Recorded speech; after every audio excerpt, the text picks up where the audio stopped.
आज Kunwar Viyogi third memorial lecture है। इसके संदर्भ में आप सबको मुबारक।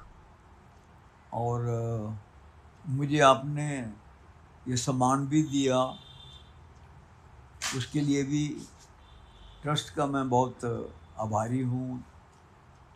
इससे मुझे और भी ऊर्जा मिलेगी।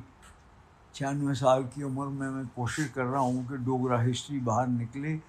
वही काम जो कुंवर वियोगी ट्रस्ट कर रहा है कई सालों से, और बहुत अच्छा काम कर रहा है, दिल्ली में, जम्मू में, बाहर भी जा कर के। तो बहुत बहुत आप सबको इस शुभ दिन पर बड़ी मुबारक।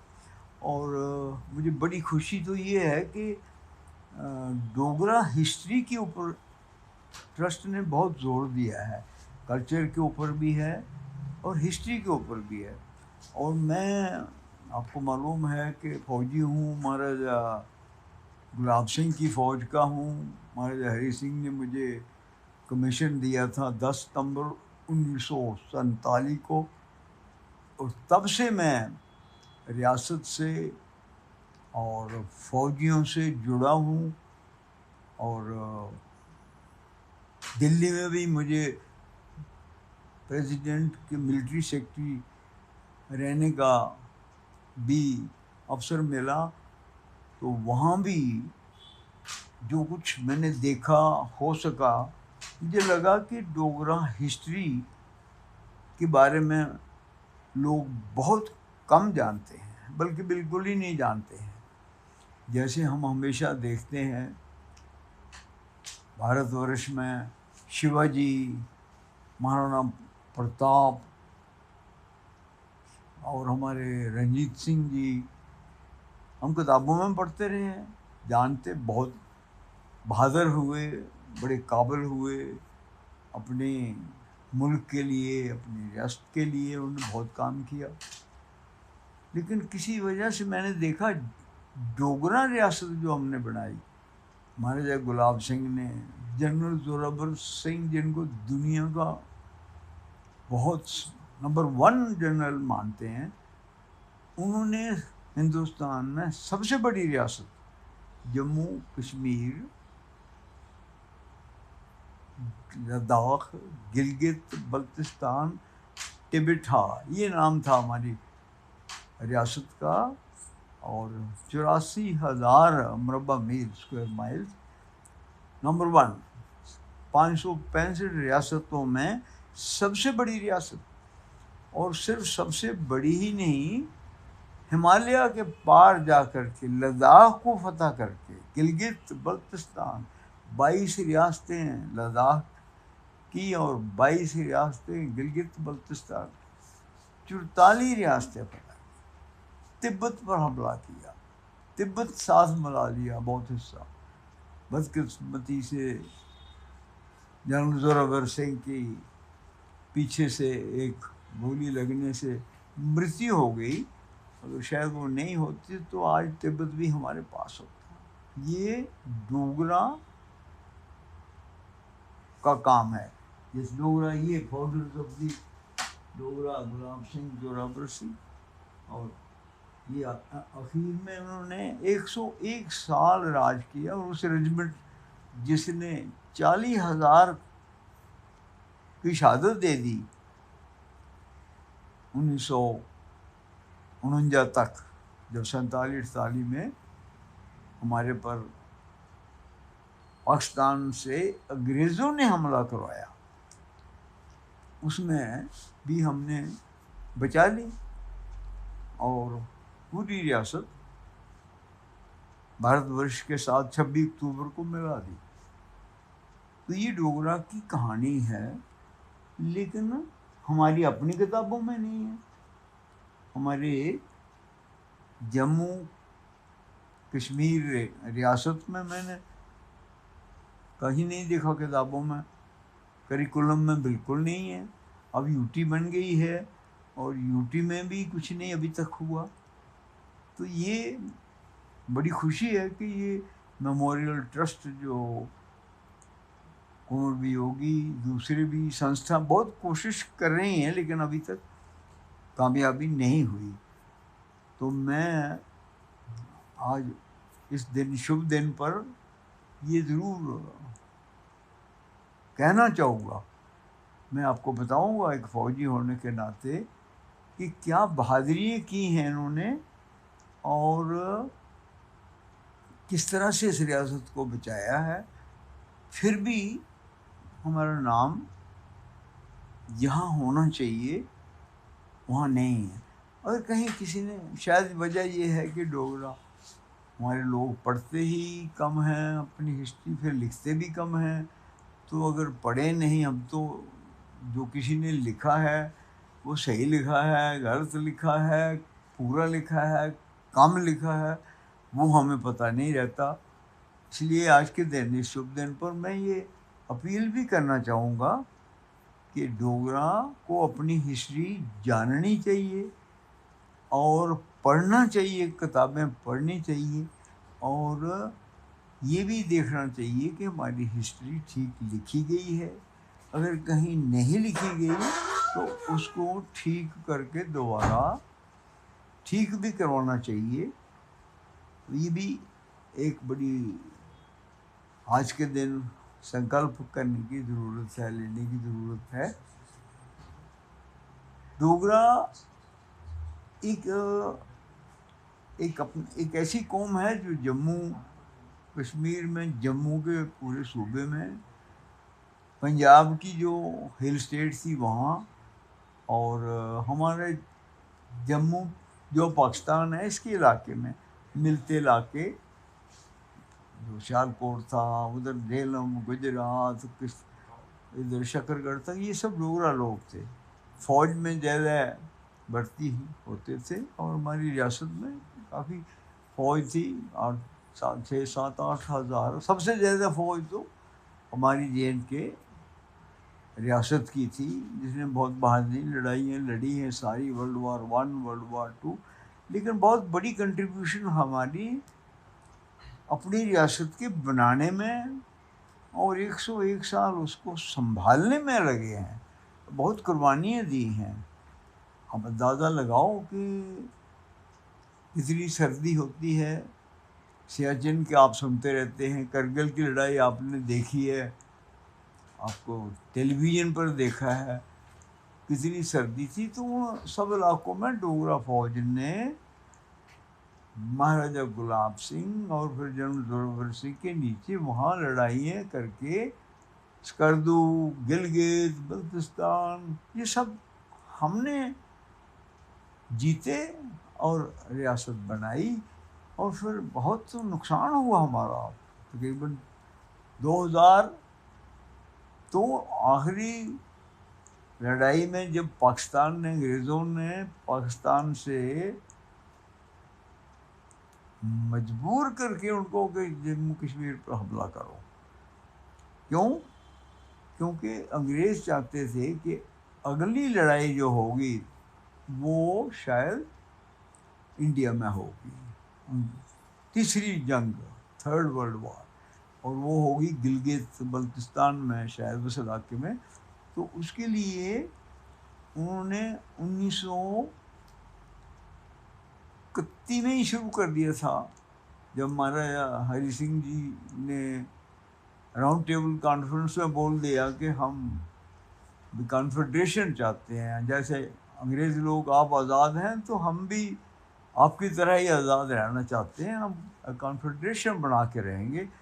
उसी वक्त से अंग्रेज़ों ने शेख अब्दुल्ला को भड़काया और 1931 में बहुत बड़ी साजिश करके शोरश शुरू कर दी पूरी कश्मीर में। और वहाँ कुछ वो भी उन्होंने पुलिस के ऊपर हमला करवा दिया और उन लोगों को कुछ नुकसान भी हुआ, उनके 18-20 आदमी, उनको मार्टियर डिक्लेयर कर दिया, छुट्टी दे दी, 13 जुलाई की छुट्टी हो गई डोगरों के ख़िलाफ़, ये साबित करने को कि डोगरा लोग बड़े जालिम थे। बिल्कुल गलत बात। और उसकी वजह से कई साल और बाद भी कश्मीर में हालात ख़राब रहते रहे। पर वो अंग्रेज़ों ने करवाया था, इसलिए करवाया था कि वो चाहते थे गिलगित हमसे ले लें, लीज़ पर लेना चाहते थे। और वो उस वक़्त नहीं हम देते थे, महाराजा हरि सिंह नहीं देना चाहते थे, तो उन्होंने ये करवाई, डिस्टर्बेंसेस हुई और उसके बाद लीज़ ले ली 60 साल के लिए गिलगित। और गिलगित बल्तिस्तान का एरिया बहुत ही स्ट्रेटजिक एरिया है, बहुत इम्पॉर्टेंट है, वो रशिया से मिलता है। वैसे भी जम्मू कश्मीर रियासत जो हमने बनाई थी, आप देखो, रशिया, चाइना, तिब्बत, अफ़गानिस्तान, 4 तो ये रियासत, नेपाल भी एक तरफ है 5, और अब पाकिस्तान, 6 रियासतें और हमारा हिंदुस्तान, 7 रियासतें मिलती। ये रियासत जोगरा की कंट्रीब्यूशन है, इतनी ज़बरदस्त स्ट्रेटेजिक स्टेट है। इसीलिए चाइना भी आके वहाँ बस हमारा एक्साइटन एरिया पकड़ लिया हुआ है, और कुछ एरिया गिलगित का भी उन्होंने पकड़ लिया। ये अंग्रेज़ों ने बदमाशी करवाई हमसे, वो सारा सिल्क रूट लेना था।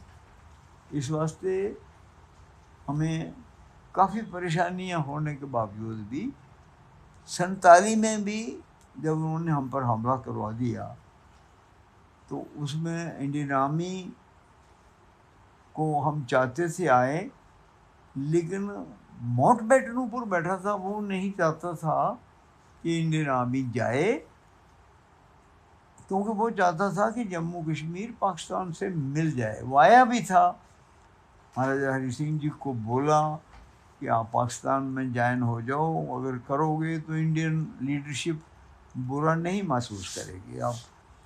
लेकिन महाराजा हरि सिंह को मालूम था कि उनकी जो रियाया है 40% हिंदू, सिख, बौद्ध, जैन, ये तो पाकिस्तान में कभी खुश नहीं रहेंगे, और 10% शिया, वो भी खुश नहीं रहेंगे, और जो 60% रह गए मुस्लिम सुन्नी, वो अगर पाकिस्तान में जाएंगे शायद वो भी रेफ्यूजी बन के रह जाएंगे, जैसे आज तक उनको भी महाजरी बोलते हैं, जो हमारे यूपी से गए हैं, बिहार से गए हैं, उनको भी उन्होंने कभी पाकिस्तानी नहीं बोला, महाजर बोलते हैं। और वो घबरा के, दुखी हो के मीरपुर, वो इलाका छोड़ के चले गए कराची वगैरह, और पहुंच गए लंदन में। अभी लंदन में काबिज हो गए हैं, पर पाकिस्तान में उनको कोई जगह नहीं मिली। तो इस तरह से ये उन्होंने ऐसे खेल खेला अंग्रेज़ों ने, अपनी पुरानी ग्रेट गेम के सिलसिला आगे बढ़ाने के लिए। और उन्होंने क्या किया,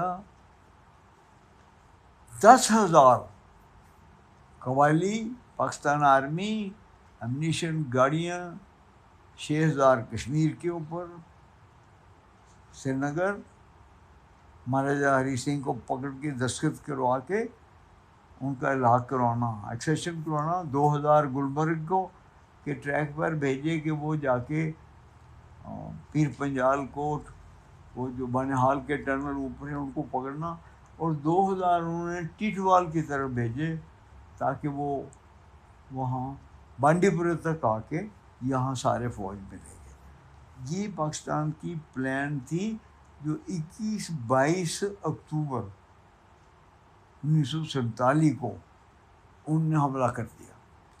हमें कुछ मालूम नहीं था, ये सब प्लान हमारे जनरल स्कॉट होते थे, वो 24 सितंबर को रिटायर होके स्कॉटलैंड चले गए।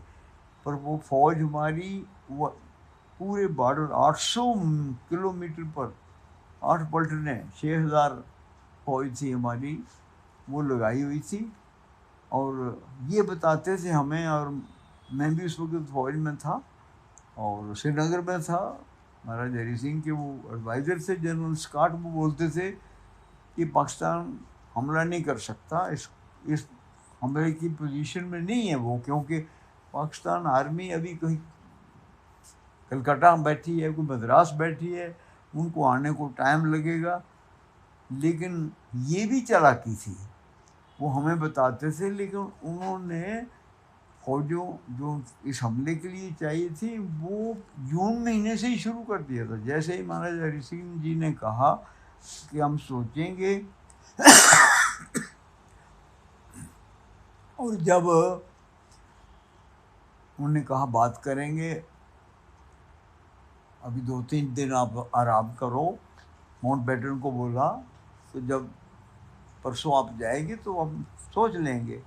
तो परसों जब वक्त आया तो वो उन्होंने बोल दिया मेरा पेट खराब हो गया, मिले ही नहीं, क्योंकि उनको मालूम था कि वो प्रेशर डालेगा, और वो वायसराय था, वायसराय सब कुछ होता है।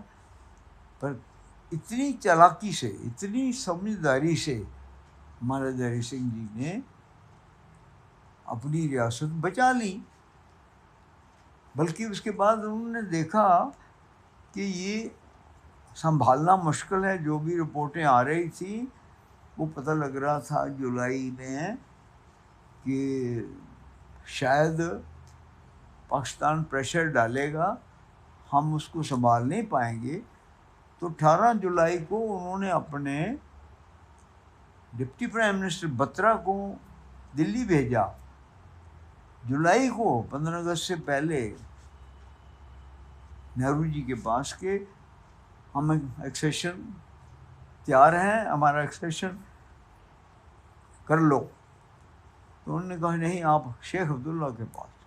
शेख अब्दुल्ला तो मुलजम थे उस वक़्त, उन्होंने एक वो रिवोल्ट की हुई थी, उनके ऊपर चार्ज लगे थे, उनका मुकदमे चल रहे थे 46 से। तो महाराजा उनसे बात कैसे करते, वो गलत बात थी, और नेहरू जी समझ नहीं सके, और इस वास्ते वो एक्सेशन 15 अगस्त से पहले रुक गया। जब इन्होंने देखा कि हालात ख़राब हो रहे हैं, क्योंकि सारा सामान पाकिस्तान से आता था, खाने पीने का, ट्रेन, गाड़ी, मिट्टी का तेल, एवरीथिंग, पोस्ट, टेलीग्राफ सब पाकिस्तान से था। इंडिया के साथ तो सड़क भी नहीं थी, उसमें पुल भी नहीं था उधर। तो उन्होंने स्टैंड स्टिल एग्रीमेंट कर लिया कि यूं का तू ऐसे ही चलना चाहिए। पाकिस्तान तो बन गया, नेहरू जी फिर नहीं माने। पता नहीं क्या हो गया था, कोई ऐसी बदकिस्मती है, हर बात इंडिया की, हर बात नेहरू जी की इस मामले जम्मू कश्मीर के बारे में गलती हुई, कोई बात ठीक नहीं हुई, जिसका खमियाजा हमें भुगतना पड़ा, पूरे हिंदुस्तान को भुगतना पड़ा, अब भी भुगत रहे हैं। 4 जंगें लड़ी हैं, फिर भी फैसले नहीं हुए। तो ये बड़ी दुख की बात है। और उस 47 में भी जब ये बल्कि पता भी लग गया कि 20 अगस्त को वहाँ मेजर ओंकार सिंह कलकट से, बन्नू कोहाट ब्रिगेड के ब्रिगेड मेजर से, उनको एक लिफाफा आता है टॉप सीक्रेट बंद। उन्होंने खोला तो देखा साइन किया हुआ जनरल मसरवी, जो पाकिस्तान का अंग्रेज़ कमांडर इन चीफ था, कि 10,000 कश्मीर के ऊपर, 10,000 जम्मू के ऊपर, 20,000 पाकिस्तानी हमला करेंगे। 22 अक्टूबर को हमला शुरू होगा, और ये चिट्ठी उनको मिली 20 अगस्त को। अभी 2 महीने 2 दिन पहले ही आर्डर निकाल दिए कि जम्मू कश्मीर 15 अगस्त तक अगर नहीं मिलेगी तो 22 अक्टूबर हमला करके ज़बरदस्ती पूरी रियासत पाकिस्तान से मिला दी जाएगी। और उसकी प्लानिंग जून 47 में शुरू हो गई थी। उसी के लिए उन्होंने फील्ड मार्शल ऑकनलेक रखा था, और 6 के 6 कमांडर चीफ अंग्रेज़ थे। पाकिस्तान में भी तीनों अंग्रेज़ और इंडिया में भी तीनों अंग्रेज़।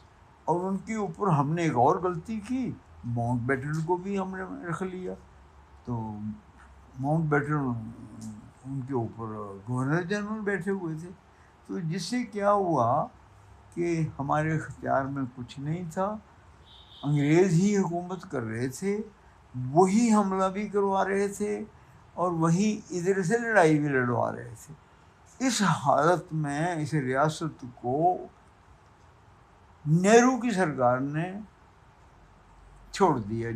मैंने सब देखा है मेरे सामने, बहुत दुख होता है।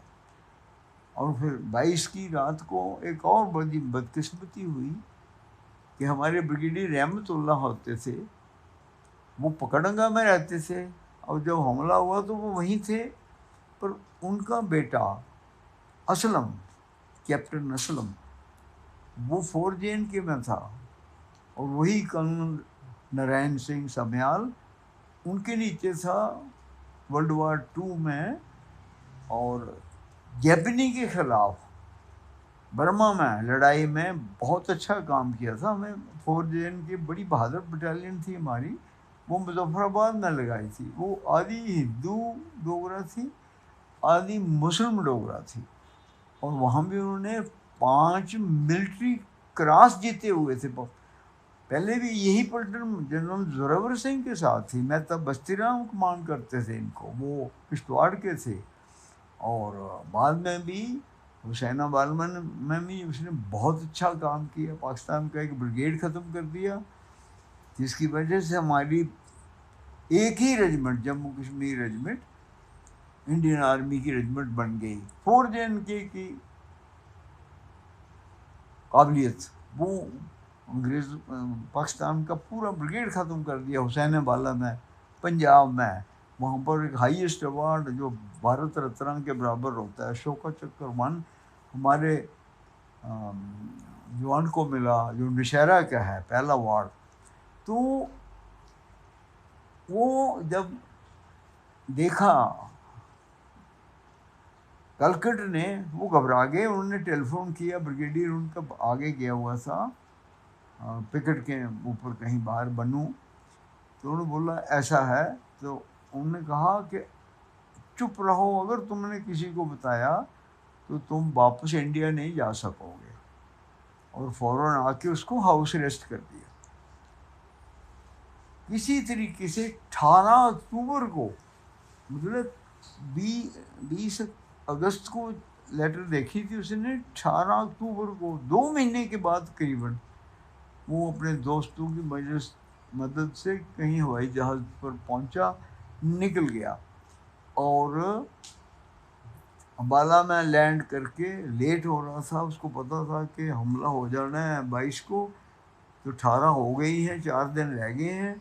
कहीं ट्रेन पकड़ी, मालगाड़ी में बैठे, दिल्ली पहुंचे, और डिफेंस मिनिस्टर बलदेव सिंह को और हमारे जो उस वक्त ब्रिगेडियर थापर, कर्नल थापर थे, और ब्रिगेडियर कुलवंत सिंह, वो आर्मी हेडक्वार्टर में थे। अंग्रेज़ों के नीचे से कर तो कोई सकते नहीं थे। तो उनको बताया कि मैंने देखा है, ऑपरेशन ऑर्डर आ गया है कि 22 अक्टूबर को मुजफ्फराबाद से श्रीनगर पर हमला हो जाएगा। वो माना ही नहीं कि हो ही नहीं सकता ऐसा, किसी ने कुछ नहीं किया। और हमें पता ही है कि 22 को हमला हो गया। अंदाज़ा लगाओ कि क्या हालत थी इस हमारे मुल्क की। पता भी लग गया कि हमला हो रहा है, फिर भी कोई एक्शन नहीं हुआ। तो अब यहाँ हम भी सोचते थे कि इतना बड़ा हमला नहीं हो सकता, तो फौज थोड़ी थोड़ी टुकड़ियों में, कोई कोहला में, कहीं इधर, कहीं टिटवाल में, 4 JNK भी 200 किलोमीटर के एरिया में लगी हुई थी। उन रात को हमला कर दिया, और उनसे वो था, दशहरा आने वाला था, और हमारी पलटनों में क्या होता था कि दशहरे के दिन हिंदुओं को वो 3 दिन छुट्टी दे देते थे कि दशहरा मनाओ, और ईद के दिन हिंदू ड्यूटी देते थे और मुस्लिम को छुट्टी दे देते। तो ये दशहरा 24 को था, और 22 को उनको फ्री, 21 को फ्री कर दिया। और इतना सब बंदोबस्त असलम ने किया था, बड़ी रहमतुल्लाह का बेटा। और वो पार आके हमारे मुस्लिम अफसरों से मिल के कि आपने इनके वेपन जैसे ही ये 21 रात को वेपन इनके कोच में डाल के इनकी चाबी गुम कर देना ताकि इनको वेपन नहीं मिले, और फिर जो भी बैरक में सोए हैं इनको मार देना। वही हुआ, तमाम हिंदू मार दिए 21-22 की रात को। और फिर 22 को सुबह कर्नल नारायण सिंह को भी उन्होंने तकरीबन घेर लिया, पर वो 5-10 आदमी उनके साथ थे, वो दुमेल के पुल के साथ जगह थी झाड़ी वगैरह में कहीं छुप गए और मैसेज कर दिया श्रीनगर ब्रिगेडियर राजेंद्र सिंह जी को कि ये हो गया है, रात को हमला हो गया है, हमारे सारे मारे गए हैं और आगे आगे आप संभालो क्या होगा। उसके बाद बात कोई नहीं हुई। तो ये 22 की सुबह ये हुआ। अब उन्होंने प्रोग्राम उनका ये था प्लान कि 300 गाड़ी उनको मिली हुई थी, 6000 पाकिस्तानी ट्राइबल्स एंड पाकिस्तानी। उन्होंने 10 बजे वहाँ से निकलना था मुजफ्फराबाद से, 5 घंटे का ज़्यादा से ज़्यादा रास्ता था। 3 बजे तक पैलेस में श्रीनगर जाके महाराज हरि सिंह जी को पकड़ के एक्सेशन के दस्तखत करवा दिए। इसका मतलब ये हुआ कि उन्होंने अगर इलाक नहीं किया था, एक्सेशन नहीं किया था, तो ज़बरदस्ती रियासत पर कब्ज़ा अंग्रेज़ों ने करवाया पाकिस्तानियों से। ये अंग्रेज़ हमारे साथ कर रहे थे और नेहरू जी को पता ही नहीं था, हमें भी कुछ पता नहीं था इनको। मगर फिर भी देखो महाराज हरि सिंह और उनकी डोगरा फौज, जिनके brigadier Rajendra Singh chief of military staff यानी मिलिट्री कमांडर इन चीफ वही थे। तो महाराज हरि सिंह जी को ये खबर मिली तो उन्होंने वर्दी डाली और बोले मैं जाता हूँ मुजफ्फराबाद, देखता हूँ क्या हो रहा है। क्योंकि वो नहीं सोच सकते थे कि बहुत बड़ा हमला होगा, वो सोचते थे कि कहीं छोटा मोटा हमला होगा, उसको देखते हैं, जाके कंट्रोल करेंगे और इंडियन आर्मी को और गवर्नमेंट ऑफ इंडिया को भी बोलेंगे। मगर ब्रिगेडियर राजेंद्र सिंह जी ने कहा कि ये हो सकता है बड़ा सीरियस हो, आप इधर ही रहो, मैं जाता हूँ। जो भी यहाँ फौज तो थी नहीं उधर, मुश्किल से उनको 100 जवान, वो भी कोई आड़ नहीं मिला, कोई कुछ। महाराज हरि सिंह जी ने अपनी एक जो कंपनी थी उनकी पैलेस गार्ड, वो कैप्टन प्रीति सिंह थे उनके कंपनी कमांडर वहाँ पैलेस गार्ड के, वही दे दी, वही बच्चे लेके वो 100 लेके चल पड़े। रात को रहे उड़ी में और सुबह 10 बजे चले मुजफ्फराबाद को पता करने को कि क्या हो रहा है। जब वो गढ़ी पहुँचे तो उन्होंने सामने देखा 300 गाड़ी आ रही है, उनमें 6000 लोग निकले पाकिस्तानी, पठान, टकडब, राइफल सारा, और 4 की हमारी लीड कर रही थी। और 4 को तो सारा पता था, उसका सड़क रोज़ उसी में थे, वो राशन जाता था रोज़ रात को, एवरी डे। उनकी शायद फैमिली भी बेगामी बाग में थी, श्रीनगर में थी।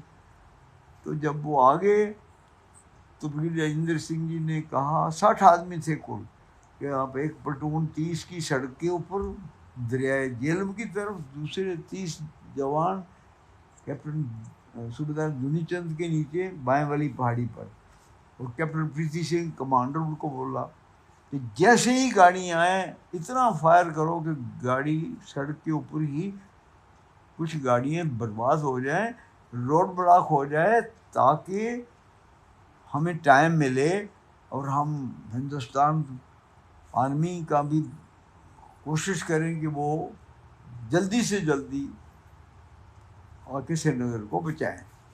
वही हुआ। अगर जैसे वो सामने आए तो प्रीति सिंह जी ने एक और बड़ा काम किया कि एक नायक कृपाल सिंह लिया, 4-5 सेक्शन ली और अगले मोड़ के ऊपर जाकर के जैसे ही पाकिस्तानी गाड़ी आई, हमला करके पहली गाड़ी छीन ली उनसे और ले आए।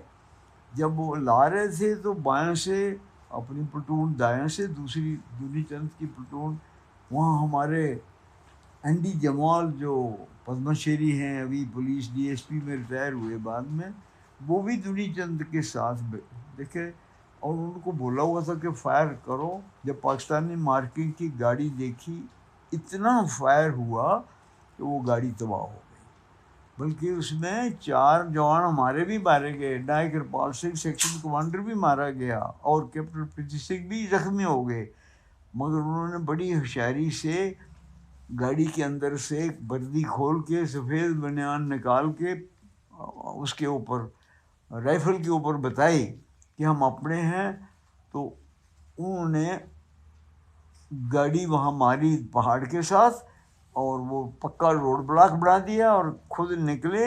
एक और उनको मॉर्टर का बम लगा, ज़्यादा सीरियस हो गए और वो हॉस्पिटल भेज दिए गए। ये सिचुएशन ब्रिगेडियर राजेंद्र सिंह ने इस तरह से कंट्रोल की कि वो 3 बजे उन्होंने महाराजा हरि सिंह को पकड़ना था जाके। 22 को तो पहले दिन उनको तो नहीं आने दिया, वो कर्नल नारायण सिंह के 10 आदमी ने और एक एमएमजी प्लटून थी हमारी, उन्होंने रोक के रखा। ये हमारी डोगरा फौज थी नहीं, फिर भी पाकिस्तान के 10,000 आदमी को रोक के रख दिया। और पूरा एक दिन 22 का उसकी वजह से 23 हो सका। और 23 के रोकने से महाराजा हरि सिंह जी को ब्रिगेडियर साहब ने सारी खबर सुनाई। वहाँ मेरचंद महाजन प्राइम मिनिस्टर थे, वो भी सुन रहे थे। और उन्होंने फिर उनसे दिल्ली में बोल के जल्दी से फौज आए। पर माउंटबेटन ने कहा नहीं, कौन कहता है वहाँ दुश्मन आ गया। हालांकि माउंटबेटन को सारी खबर मिल रही थी, उनको मालूम था कि 10,000 आदमी ने हमला किया है और मुजफ्फराबाद में एक दिन वेस्ट हो गया है, दूसरे दिन घड़ी में भी वेस्ट हो गया है। फिर भी वो कहते हैं कौन कहता है, नेहरू को बोलते हैं कौन कहता है वहाँ दुश्मन आ गया, भेजो पता करो। तो नेहरू जी ने बीपी मेनन को, जो हमारे वल्लभ भाई पटेल के सेक्रेटरी थे, स्टेट्स के भी और होम के भी, वो मानेकशॉ जो बाद में फील्ड मार्शल बने, जिन्होंने बांग्लादेश में बदला लिए जाके ये कश्मीर का, वो दोनों हवाई जहाज पर आए। देखा तो पता लगा हालत कितनी ख़राब हो गई। उन्होंने ही महाराज हरि सिंह को बोला कि आप जल्दी जम्मू चले जाओ, नहीं तो ये रात को वो पहुंच जाएंगे तो आपको ही पकड़ के दस्तखत करवा लेंगे, हम कैसे पेपर आपसे कहाँ ले जाएंगे। तो रात को वो रहे इधर ही, बीपी मेनन और मानेकशॉ। उन्होंने ये इंश्योर किया कि वो रात को 12 बजे तक निकल जाए, और वो रात को 12 बजे 25 शाम को निकले हैं और 26 सुबह को वहाँ जम्मू पहुँचे हैं। तो ये 26 को गए हैं वापस। ये रिपोर्ट सुनाने नेहरू को तो मामला बहुत ख़राब हो चुका है, दुश्मन श्रीनगर पहुंचने वाला है, फौज इंडियन आर्मी जल्दी भेजो। तो वो कहता है नहीं, जब तक महाराज हरि सिंह दस्तखत नहीं करेगा मैं नहीं भेजूँ। उनको मालूम था कि कहाँ पहुंच गया पाकिस्तान आर्मी, और वो चाहता था एक दिन और मिल जाए। ये माउंटबेटन चाहता था, अंग्रेज चाहते थे, हमको इतना बुद्धू बना दिया पता ही नहीं। और वो खुद फिर दूसरे दिन सुबह वापस आया, वो महाराज साहब से साइन करवाए, वापस गए 26 को। तब जाके 27 को वो इंडियन आर्मी आई, लैंड करी। पर तब तक ब्रिगेडियर राजेंद्र सिंह लड़ रहे थे, उड़ी का पुल उड़ा दिया, उससे 2 दिन और मिल गए।